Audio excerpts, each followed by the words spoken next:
In the aftermath of World War II, Kim Il-sung plunged North Korea into a war against the United States, while the youngest fighter pilot in his Air Force was planning a high-risk game of deception and escape. As Kim ascended from Soviet puppet to godlike ruler, No Kum-suk pretended to love his great leader. That is, until he swiped a Soviet MiG-15 and delivered it to the Americans, not knowing that they were offering a $100,000 bounty for the warplane. The theft, just weeks after the Korean War ended in July 1953, electrified the world and indicted Kim's bloody vengeance. Drawing on documents from Chinese and Russian archives about the roles of Mao and Stalin in Kim's shadowy rise, as well as from never-before-released intelligence and interrogation files, Blaine Harden gives us a heart-pounding adventure and an entirely new way to understand the world's longest-lasting totalitarian state. Blaine Harden is the author of Africa, Dispatches from a Fragile Continent, A River Lost, The Life and Death of the Columbia, and Escape from Camp 14. Africa won the PEN American Center citation for his first book of nonfiction. Escape from Camp 14 was both the New York Times and international bestseller, published in 27 languages. He lives in Seattle. We're glad to have him here in Coral Gables. Please give your warmest books and books welcome, Mr. Blaine Harden.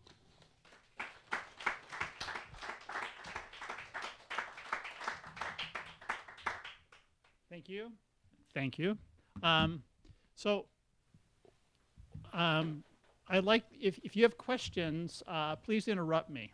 North Korea is in the news a lot, but it's not well understood. And what I hope to do is tell you about my book, but mostly to give you a way to understand North Korea's behavior going forward. There's some interesting news from North Korea this week, disturbing news. South Korea now believes that North Korea has the capability to put nuclear weapons on medium-range missiles. They have hundreds of medium-range missiles, and they can hit all of South Korea and all of Japan. And if they're right, if they can weaponize those missiles with nuclear warheads, Northeast Asia has changed a lot this week. Equally interesting and potentially more disturbing to us is that they're working to miniaturize nuclear warheads to put on long-range missiles that could reach the United States. And they've launched 2 of these long-range missiles into orbit, and the rocket scientists who monitor North Korea believe that it's only a matter of time before they have the missile capability and the techniques necessary to put a warhead on those long-range missiles. So North Korea is more than just a curiosity of the late-night talk shows. It's really an existential threat to our closest allies in Asia, and it could be an existential threat particularly to the west coast of the United States. So with that, let me try to give you a sense of how different North Korea is than any other government in this world now, or actually in world history. See if this goes forward. Am I pressing the right button? Which one is it? It's this one. Top? This one. Pointed. Okay, there we go. All right. So North Korea's been around for 68 years. You can see it on the slide, which is really so much longer than any other state of its ilk. More than twice as long as Mao's China. Much longer than its role model, Stalin's Soviet Union. And when a great leader dies in any of these totalitarian states, that helps me a lot, thank you, by moving. What happens in all of these states is they change fundamentally when the great man dies. Hitler dies, Nazi Germany's gone. Stalin dies, within 3 or 4 years, the Gulag has melted away in the Soviet Union. Mao dies in '74. 10 years, 15 years later, China is a fundamentally different place than it was under Mao. However, in North Korea, the great leaders die, and these are just to remind you who these wonderful people are. Kim Il-sung, who lived until 1994 and was there for nearly half century. his son, who died just 5 years ago, and now this guy. And, you know, he's in his early 30s, and he runs North Korea very much like his grandfather did. And most experts on North Korea would say that there's a very good chance that he'll continue to do so for a long, long time. So why is this? Why is North Korea an exception to everything that's happened in world history? Why did these guys hang around so long with this totalitarian system? And that's what I try to explain in this book. This book combines a big dollop of political science with an adventure story that you heard a little bit about a minute ago, about the escape of this fighter pilot. But let's start with the vegetables, the political science, and a bit of history. We are intimately involved in the history of North Korea. It wouldn't exist except we created North and South Korea in 1945 by arbitrarily drawing a line across the Korean peninsula at the end of World War II. Stalin and his troops were, not Stalin, but his troops were poised in the Soviet Far East to take all of the Korean peninsula. So a couple of colonels in the White House one night in the summer of 1945 drew a line across the middle of the Korean peninsula and told Stalin that you can have the north half, we'll take the bottom half. They hoped he would take the deal, and amazingly, he took it. So we divided North Korea in a way that had nothing to do with its politics, its history, its ethnography. It was a completely artificial decision that we did. And then in the way that we prosecuted the Korean War, which I'll explain at some length, we helped sustain North Korea. Your question? But isn't that somewhat similar to what happened in Vietnam? No, it's not. Okay. But for reasons that I don't want to go into, but let me go on. This was a consequence of simply the Americans fearing that they were going to lose all of the Korean peninsula to an army that was poised to take it all. So they just announced this to our ally at the time, which was the Soviet Union. We just worked together in World War II, and Stalin bought the division. So to understand North Korea, you have to know who Kim Il-sung is, because in a sense, he still runs the place. He invented it, it's run by his rules, and he is like Stalin and Lenin. He's been embalmed and is under glass in Pyongyang, and his title is Eternal President. So officially, he's still running the country, even though he's been dead since 1994. But his grandson and his son ran the place, or run the place, just as he dictated. Now, who was he?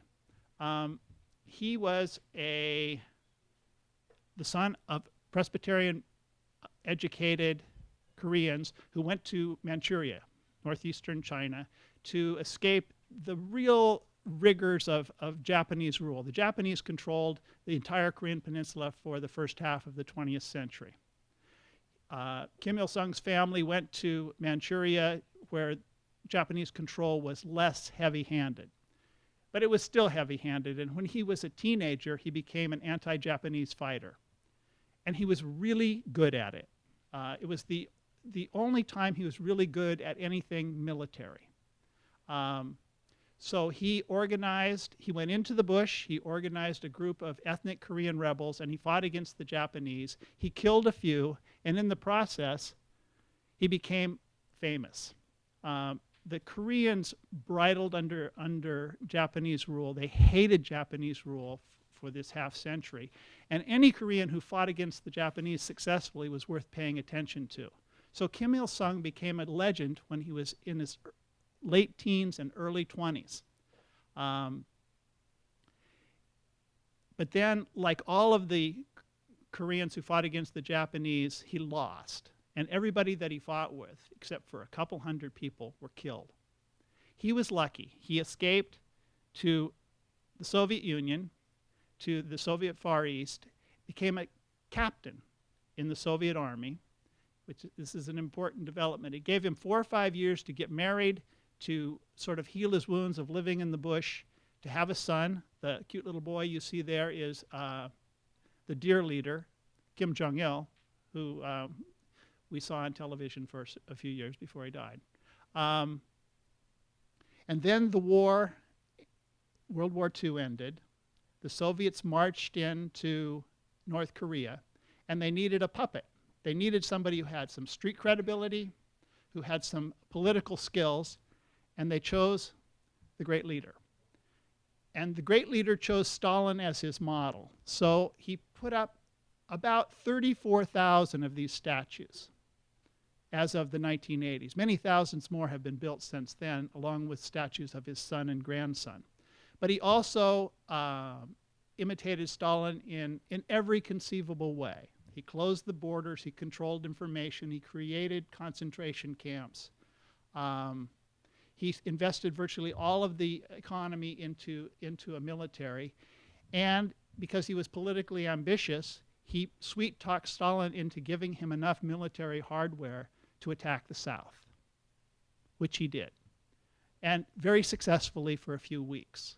He took almost all of the Korean peninsula. The Americans were humiliated and suffered some of the worst military defeats in the history of the American military. MacArthur, who was in Japan at the time, rushed in American troops into the southern part of the Korean peninsula to try to fight against these North Korean invaders, and the Americans were slaughtered. And it was a humiliating defeat. But this went on for only a few months before the Americans sort of revved up their war machine. And I think if you leave here with just one new fact, it's this. The Americans began to fight back against this invasion that started in June of 1950. They were most effective in fighting back from the air. These are B-29s. B-29s had been used over Europe. They'd been used over Japan. We had lots of them, hundreds of them. We had hundreds of highly trained bomber pilots and an unlimited amount of bombs and napalm to put in these aircraft. We positioned these aircraft in Okinawa and in several air bases in Japan. And then for the next 3 years, we bombed North Korea every day. There was very little air defense in North Korea, and what there was, we destroyed within a few weeks. And then the bombing was long, and the official Air Force history describes it as leisurely. The pilots would get up in the morning, have some coffee, some breakfast, get in their bomber, fly over North Korea, destroy a city, fly home for supper for 3 years. So this is what North Korea looked like during the Korean War. We destroyed every city, every town, every village.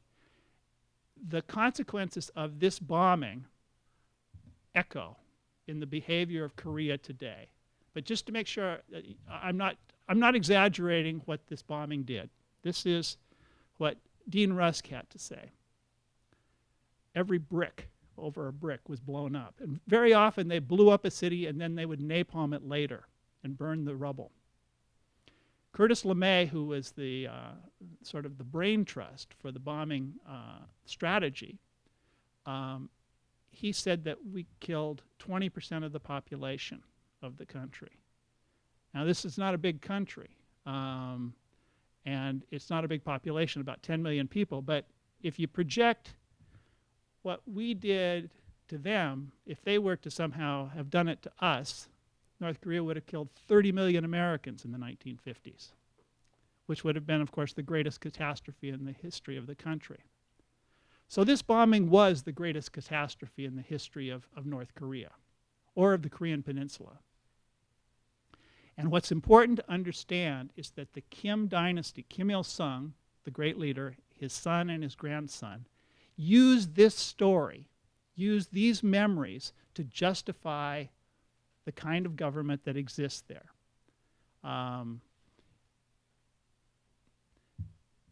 The survival principle, the principle that guides so many of the statements that we hear from North Korea, is let's all hate the United States forever. Dictatorships need an enemy like a fish needs water. You have to have somebody to hate to justify the repression, the privation, the endless spending on nukes, missiles, and a huge army. They have 24 million people in the country now and an army of 1.2 million, which is the biggest army per capita on Earth. And the reason they can get away with it is because most North Koreans remember that this bombing killed grandma. And North Korea is, after the war ended, it was closed. It became a prison state. And the information that most people have is the information that the state provides them. Now that's been changed a little bit in the past 10 years, and so people are much better informed because of miniature electronics primarily. But still, this narrative of the United States as being the evil superpower that killed grandma still has energy. And I've talked to scores of defectors who live in South Korea, who when they first hear that it was North Korea that started the Korean War and not the United States, they tend to riot when they're told that. They simply don't believe it because it's one of the fundamental tenets of life in North Korea, that they are a victim of our country. So, yes? What is the official version of who started the war? Whose official version? The North. That the South Koreans, at the goading and with the arms of the United States, attempted to take over the country, and that Kim Il-sung, in his genius, managed to stop it instantly, and then within 2 days conquer conquer Seoul, which he did, and then take over much of the country. And it was only because of the failure of the resources of the country that they didn't win at all. It wasn't because of his incompetent generalship. Well, one of the reasons they didn't win was because of his incompetent generalship. His tanks, particularly his T-34 Soviet tanks, they outran their supply lines. They ran out of fuel, they ran out of ammunition, they ran out of food, and the Americans then started pouring in resources and cut them in half and destroyed the army within about 2.5 months. But that's not the story you learn in North Korea. And also, the North Koreans believe they won the war. That's what they're told. So that's the political part of the book, and that's all through the book. Yes. And the Soviets and the Chinese didn't get involved at all. Oh yes, they really did. What happened was after Kim Il-sung's army outran its supply lines, and after the Americans came in heavy, and MacArthur actually took the whole country all the way up to the Chinese border, Mao, after much consultation with Stalin, decided to counterattack. And American intelligence had a gross failure, one of the worst failures of American intelligence. The Chinese quietly moved in hundreds of thousands of troops and then attacked the Americans in the winter of 1950 and pushed the Americans back to the 38th parallel, actually pushed them farther south than that. And then the Americans fought back to the 38th parallel, and then after about 9 months, stasis had been achieved, and then there was 2 more years of killing. And that's what the Korean War amounted to. Yeah. Why in the invasion to North Korea, Kim was not assassinated or changed by another person? That's a really good question. That's a really good question. Kim Il-sung lost control of the war after his army was more or less destroyed by American forces. The war was fought under the direction of a Chinese general. Kim's job for the rest of the war, beginning basically in the fall of 1950, was to save his butt and to kill his potential political rivals in a post-war North Korea. And he maneuvered. He lived underground. He had a very good press department. And then when the war was over, he continued to get the support of the Soviet Union and the Chinese, very generous long-term support, as he maneuvered to kill all his rivals. And the purging went on throughout most of the 1950s, and most estimates are that he killed about 100,000 people. But he killed there were other factions. He came in from the Soviet Union as a captain. There were other factions from South Korea that had come into the north and from China. And he tried them, and humiliated them, and one by one killed them. So let me tell you a happier story that begins with this kid you see on the tricycle. His name is No Kam Sok, and he was living rather happily in North Korea. His father had a job with a big Japanese company, the ones that built most of the hydroelectric dams and most of the railroads. And No Kam Sok grew up as kind of a rich kid. That's a Japanese tricycle, a really fancy one for its time. His father played baseball.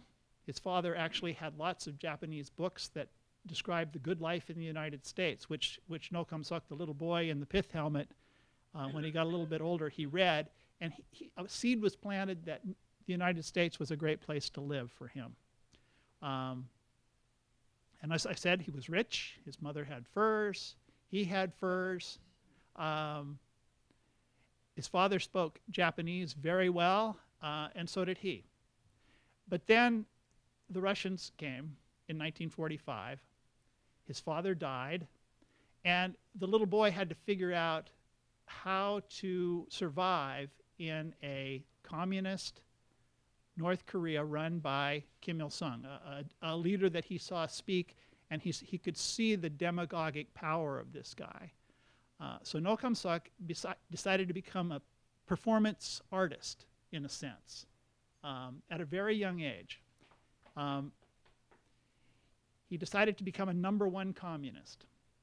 And he was, besides being a good actor for a 16-year-old when he made this decision, he was a very good student, excellent in math, science, algebra.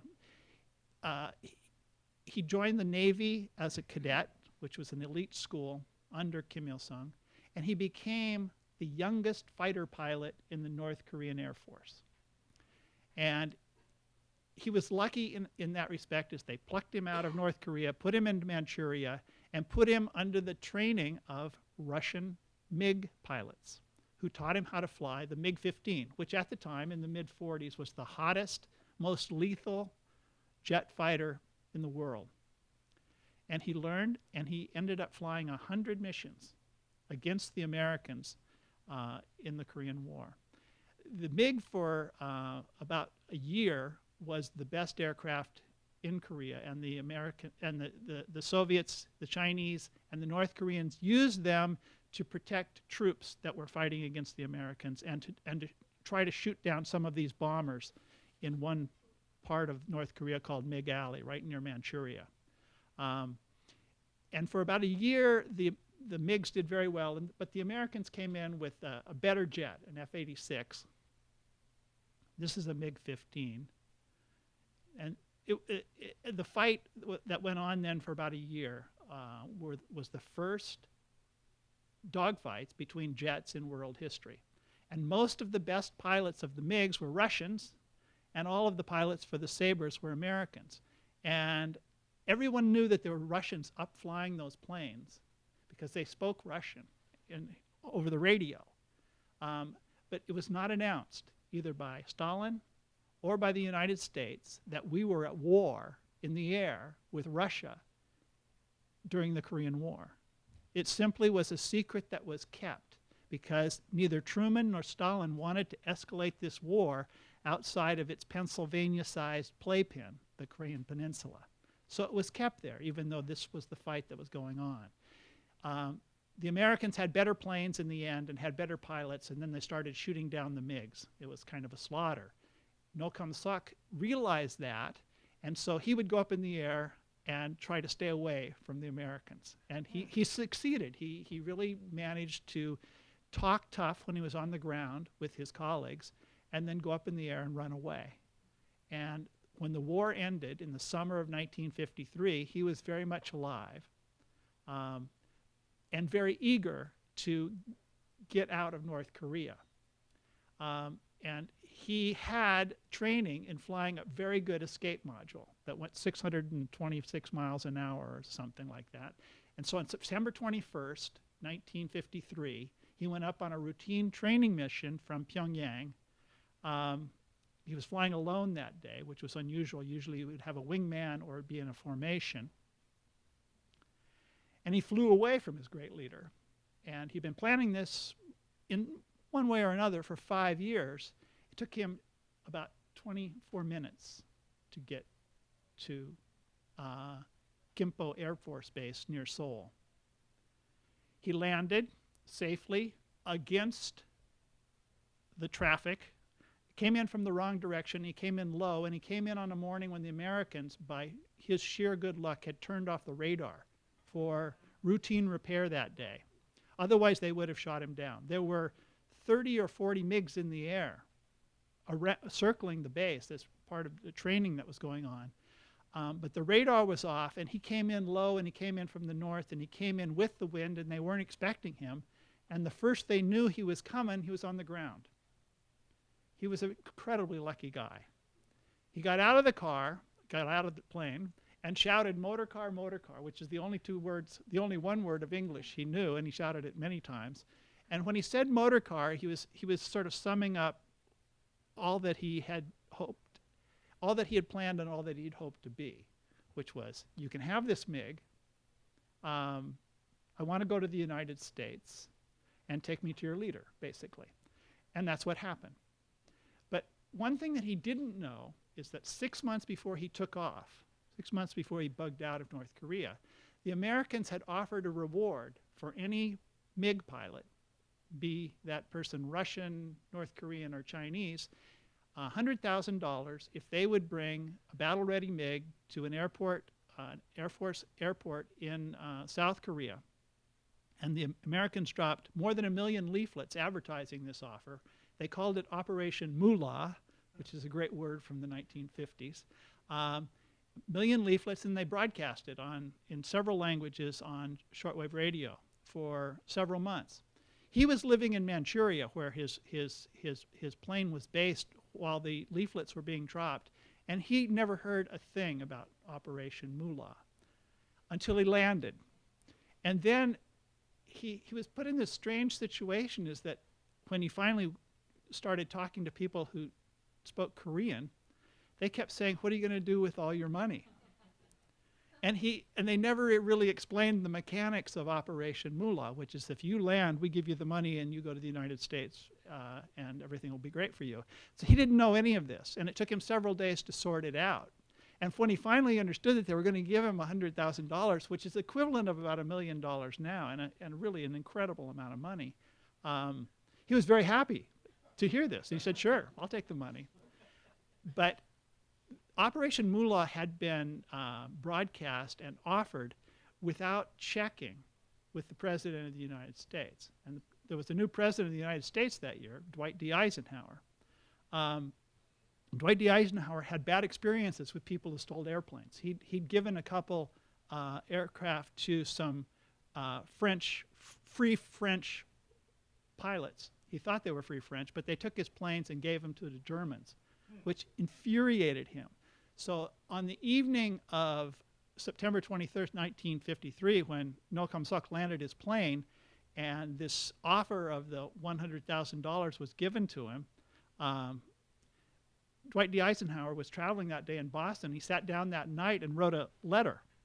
And I found the letter in his library, and it says, "I don't want to give the money to this commie airplane thief.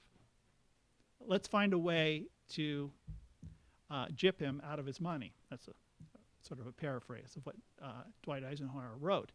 And he told his staff. He told Secretary of State, told his Secretary of Defense, and he told the CIA. And so for the next 6 months, they tried to persuade this young man that he didn't need $100,000 and that he should come to the United States and that he should hold a press conference saying that he's not interested in, money. And he said, fine, I'll do it. I didn't come for the money in any case. But then the Americans finally changed their mind because it had been publicized, and reporters kept wanting to interview Mullah Man and find out what he was going to do with his money. When he landed, it's hard to explain how important this was. This is the front page of the Washington Post the next day. And these headlines are the kind of headlines you have for presidential elections, 9/11. This is a very big headline. Nokamsuk was a very famous guy for a few weeks. And the Americans interrogated him for 6 months, about 6 hours a day, 5 days a week. Then they brought him to the United States. Oh, and they also sent Chuck Yeager, the famous fighter pilot, out to fly the plane, and he nearly killed himself in the MiG-15 trying to break the sound barrier. Nokamsuk told Chuck Yeager that when you approach the speed of sound, the plane tends to fly to pieces.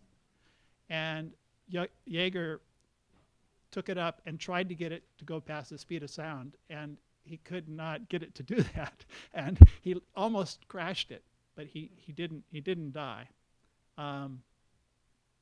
So Nokamsuk came back to the United States and had a grand tour of Washington. He met the vice president, but he didn't meet Dwight Eisenhower. Eisenhower never wanted to have anything to do with him because he was a commie airplane thief. Ken Rowe, Nokamsuk changed his name to Ken Rowe after the CIA enrolled him at the University of Delaware, where he studied aeronautical engineering and got his degree, learned English.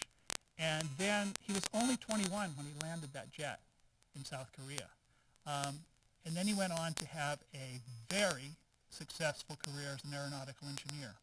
He worked at Boeing, General Dynamics, DuPont, TRW. You name the aeronautical company, engineering company, he worked for it as a consultant.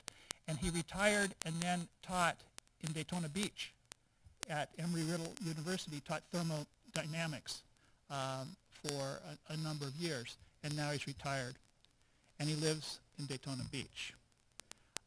And let me just to finish this before questions, is to go back to what I was talking about this reason the North Korea seems so angry at the United States.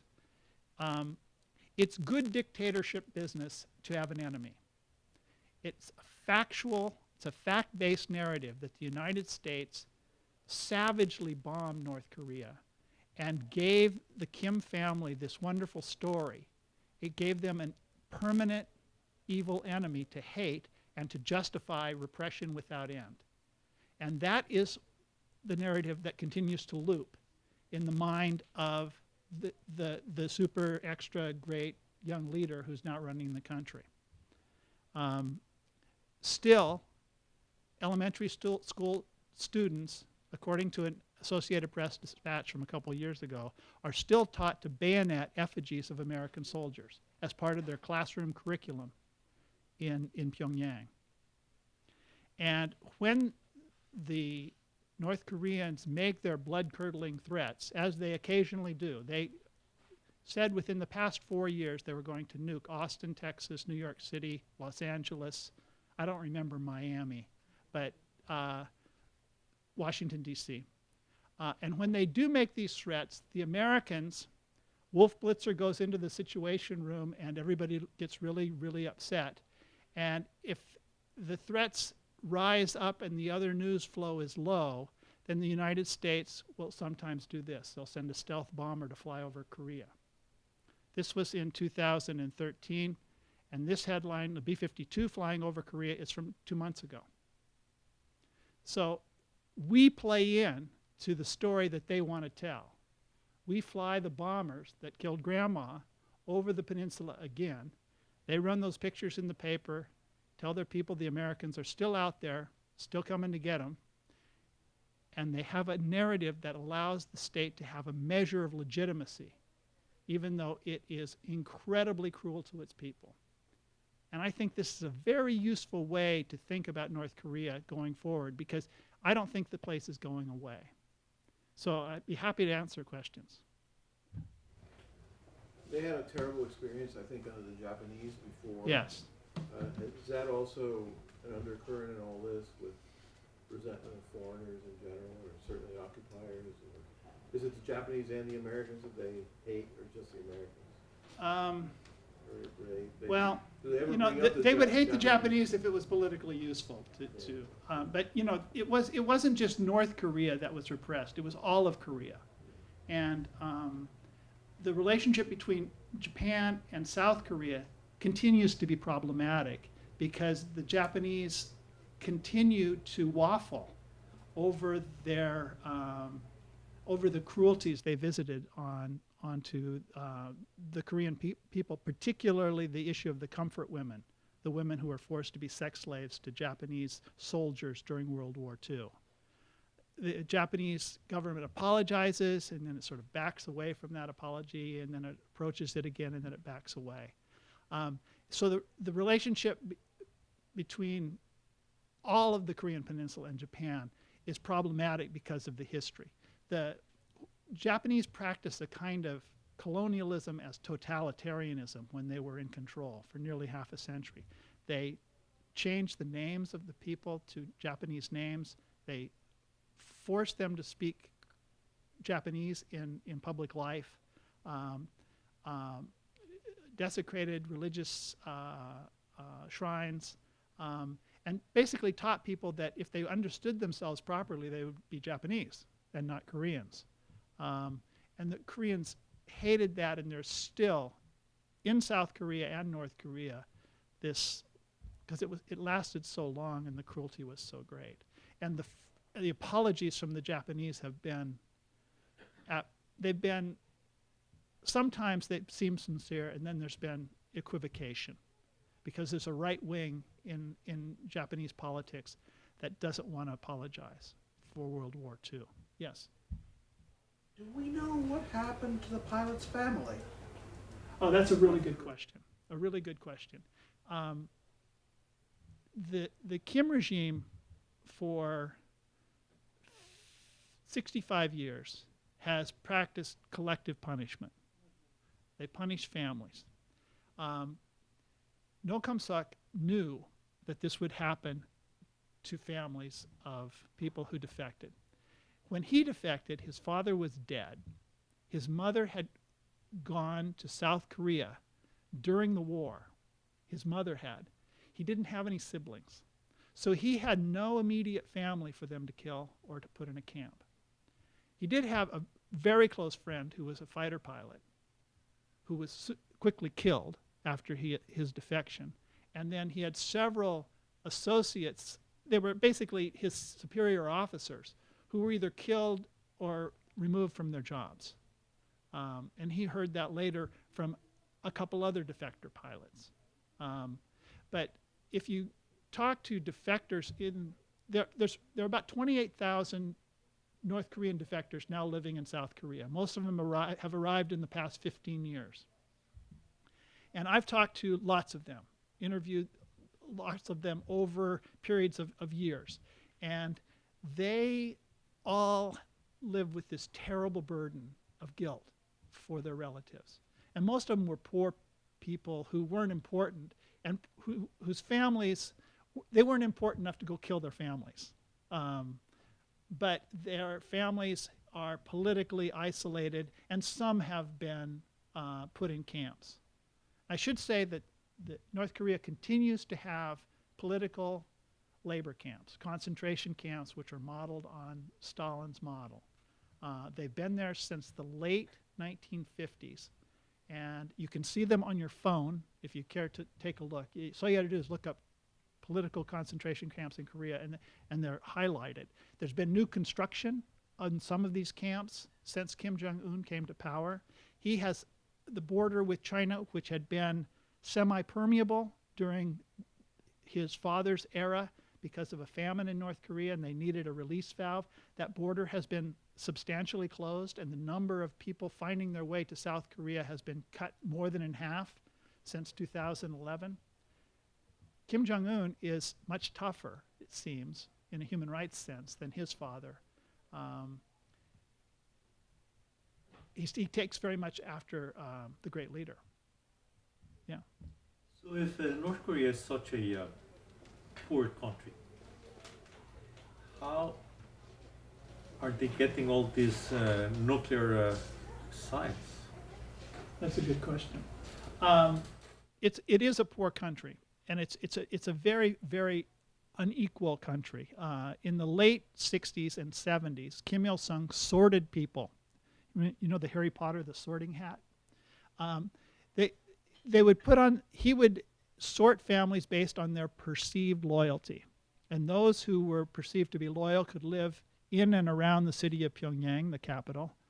And those who were slightly less loyal, but not completely disloyal in his perception, would live a little bit closer. And then the really disloyal people would live on the periphery.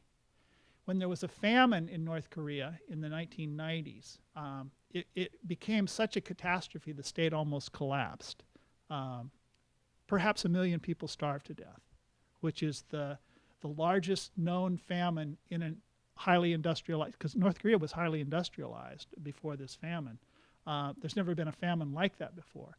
But it was such a catastrophe that North Korea had no choice but to bring in UN famine relief experts, including UNICEF and the World Food Program, and they have expertise in measuring malnutrition. And they did surveys of body fat of children and elderly people all over the country. And body fat correlated with political loyalty in that era, and it still does. So getting back to your question, the question is, where do they get the resources to build nukes and long-range missiles and have this big army? Well, what they do is they don't have, the state provides very few services to the disloyal people. The loyal people may be 1 million out of 24 million. They're the people who have electricity on a regular basis and who probably have the same amount of body fat as people in South Korea. Other people scramble around, don't get a lot of services, and don't cost much to take care of. There's very little electricity. There's very few roads. If you think there's an infrastructure problem in the United States, there's a big infrastructure problem in North Korea. So they focus laser-like on these missiles and on nukes and on the army and on special forces. They have an enormous special forces capacity because they can infiltrate so easily into South Korea because they look alike and they speak the same language. With great training, they can get in very quickly in submarines, in rubber boats, in low-flying fabric-covered aircraft, and they could cause incredible havoc. And this is one of the real big concerns the Americans have about possible conflict with North Korea, is that they are sort of a hydra-headed military threat, besides the nuclear weapons. Yes? Where does the revenue come from? They can't tax the people, they're all too poor. Do they produce something? Where does the money come Well, from? there are a number of things. The most important things are minerals. They sit on top of the second largest known reserves of rare earth metals, which are important in high-tech manufacturing to China. And China also has a lot of rare earth metals, but China needs coking coal. They need various minerals that are used in aerospace engineering, steel, light, strong metals. And North Korea really is a kind of, to say Saudi Arabia of minerals, it's got some good stuff to sell. And it has sold more in recent years than it has in the past. So that's its major source. And it's the perfect way to make wealth for that state, because the state sells it and the revenue comes directly back to the state, which I mean the Kim family and its group of retainers in the military. So that's how they subsidize it. But they're also known for a whole host of unsavory business opportunities. Illegal Viagra, knockoff Viagra, counterfeit $100 bills, some of the best ever made, amphetamines, Um, there's a wonderful new memoir called The Girl with Seven Names by Han Xiao Li, and her mother was an amphetamine dealer who lived near the border and who was sort of a middle-class woman who successfully sold amphetamines to all her neighbors and made a good living. It's a wonderful insight into what the texture of life. And also one thing that's really interesting is that with these new defectors who've come to the South in recent years, last year there were 7 memoirs written, and I read 6 of them. And they're really good. They really give you a sense of what life is like at various strata. When people say, North Korea is this black hole and no one understands it, it's not true anymore.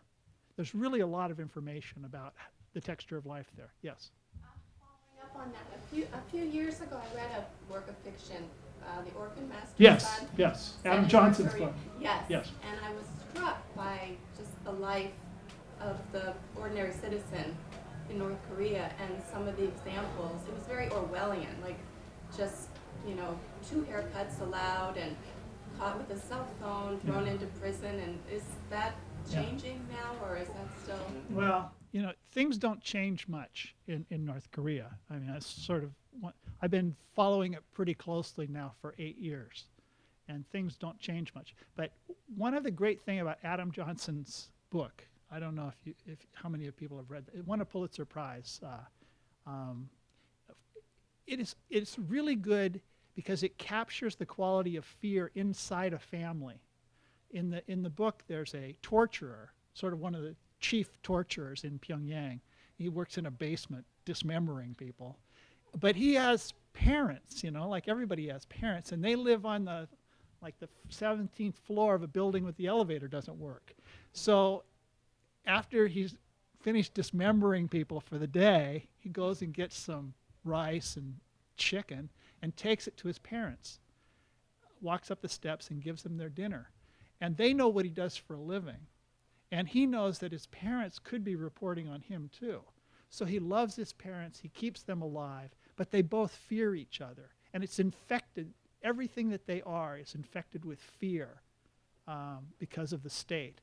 And I think that is, I think it's a really realistic portrayal of what life in North Korea does to people. I wrote a book before this about a kid who was born in a concentration camp and who escaped. And I know him really well now. I've known him now for about 8 years. And he is one of the most tormented people I've ever could imagine knowing. He's incredibly intelligent, but he's just eaten alive by guilt, by struggling to distinguish between betrayal and criticism, understand the difference between truth and lying.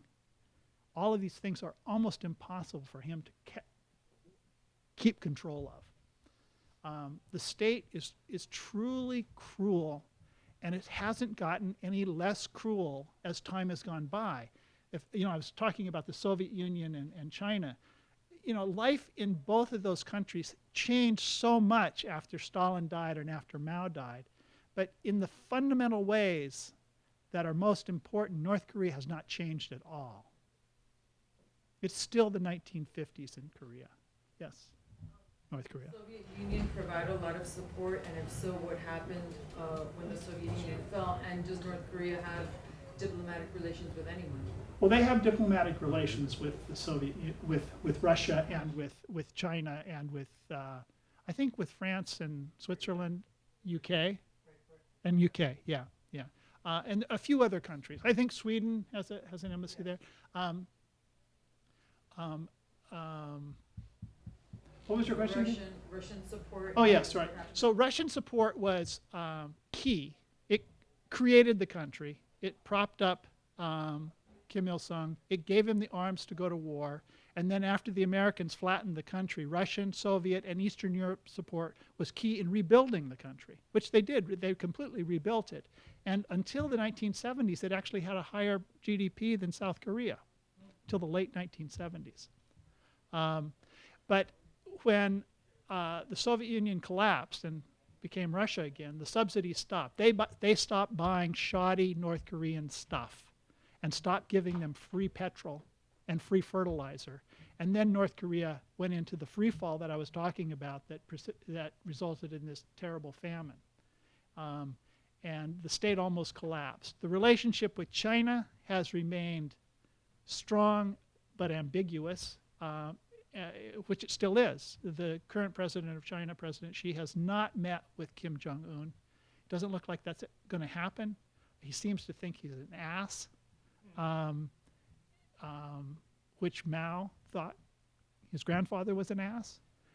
And when Kim Il-sung was fighting inside China against the Japanese when he was a young kid, he was betrayed by the Chinese communists, and most of his friends were killed by Chinese communists. So there's something in the blood of the Kim family that is both dependent upon and deeply suspicious of China.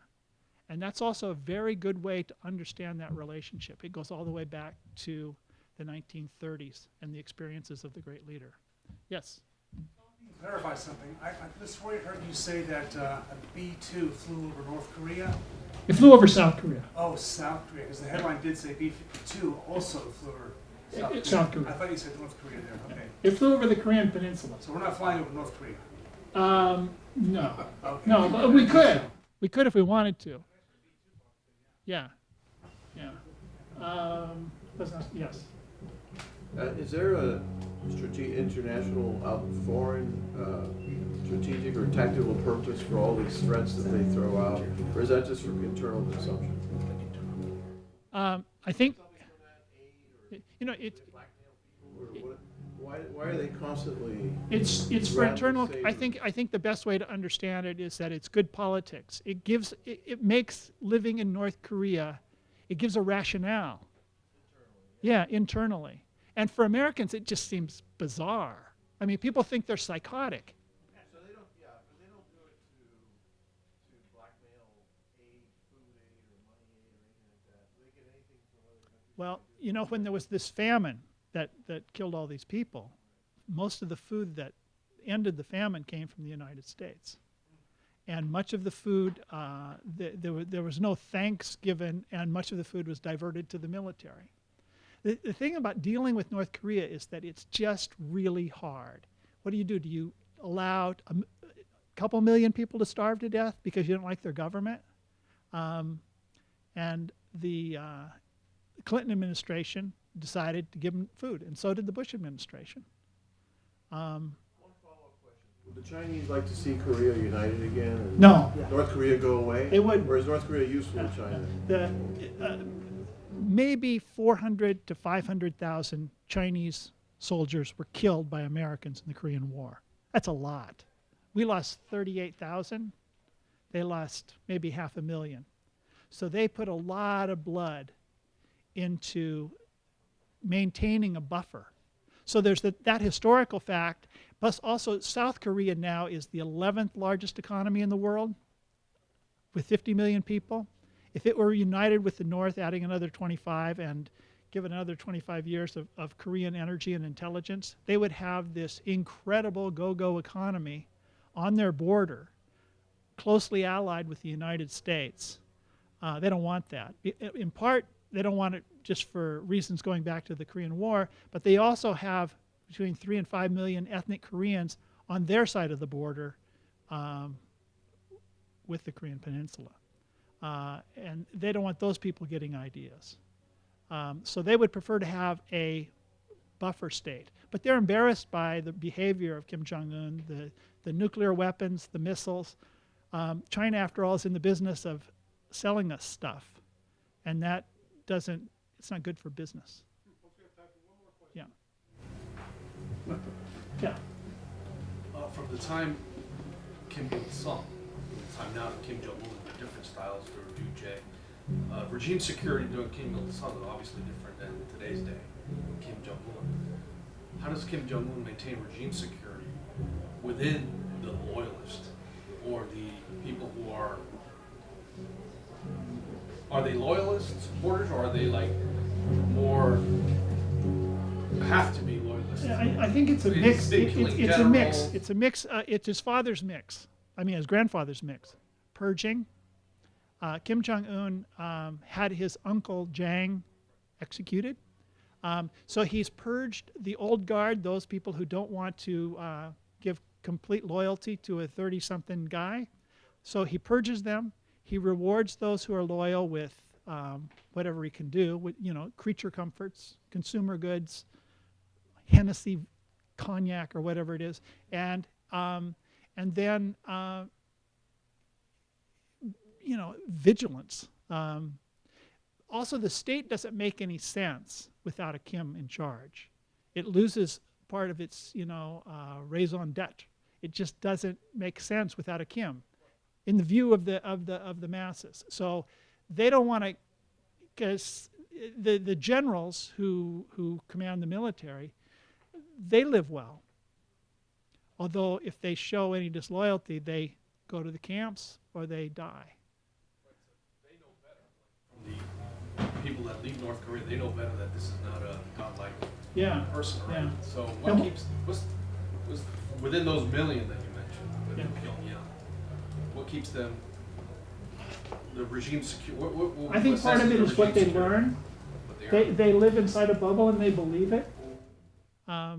If you read the memoirs of the North Koreans who've escaped, and they're exceptional people, different, usually higher wattage intellectually, much broader experience, but they struggle to cast off what they learned. And for people who are more mainstream, I think it's almost impossible for them to break outside of that bubble. Of course, it could be over in a day. Totalitarian regimes exist until they don't. So, one can only hope that there'll be a revolution and get rid of these people. Thank you.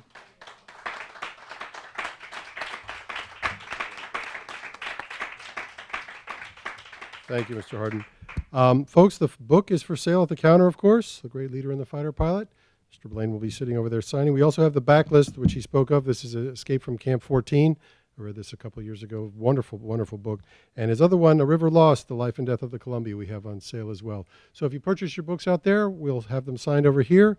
For those of you watching online, give us a call. We'll get a book signed and we'll ship it to you. That was a wonderful, very fascinating presentation. Can we get another round of applause for our author, please? Thank you all so much for coming this evening.